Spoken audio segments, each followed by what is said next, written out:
Welcome to the Dental Business Guide podcast.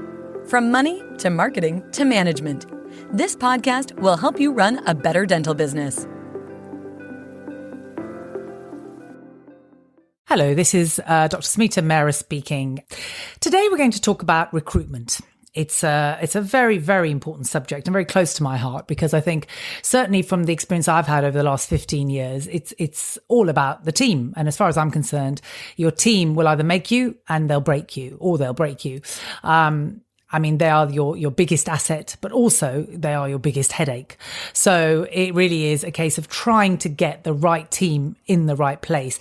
And when you are opening your own practice, certainly if it's a new practice and a squat, then don't be in too much of a rush to get the right perfect team that's just going to drive you into the sort of the next year with all guns blazing and all bells and whistles, and then you're going to get the perfect manager, the perfect nurse, the perfect dentist, perfect associate, perfect nurse.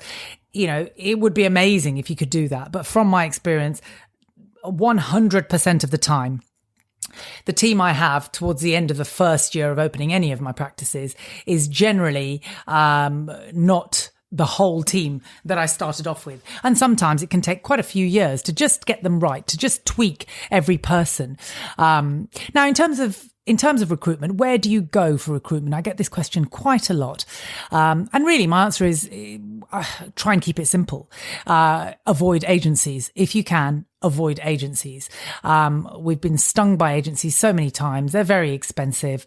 You pay an agency fee for recruiting this person whom you don't know how good or bad they're going to be. You have to pay up front for them.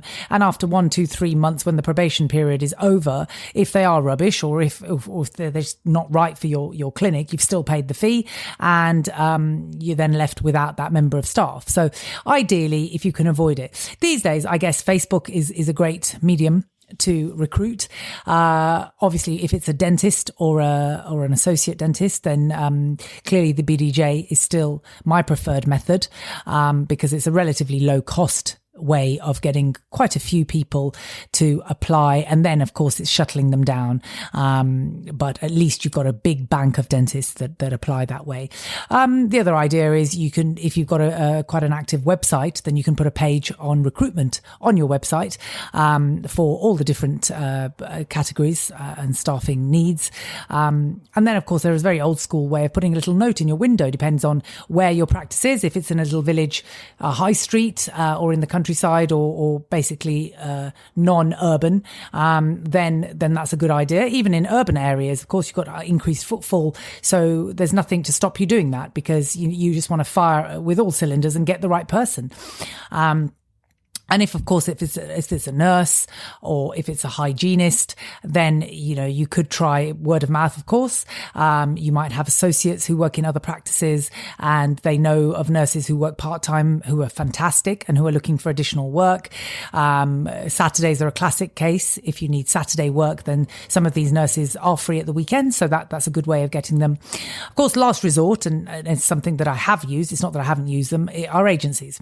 The good thing about agencies is if you are recruiting hygienists, probably the best thing to do would be to get them to come and do some trials through some temp work. So you might book them for 3, 4, 5 hours. Usually the minimum is a 4-hour hire for hygienists and nurses. You can even tell the agencies that I'm looking for a hygienist and a nurse, but let's just, send me the best of what you have and then we'll take it from there. And so that's also a very good way of recruiting nurses and hygienists. Thanks for listening in to the Dental Business Guide podcast. We welcome your feedback, and if you're enjoying it, please let your friends know too. Until the next time on the Dental Business Guide podcast.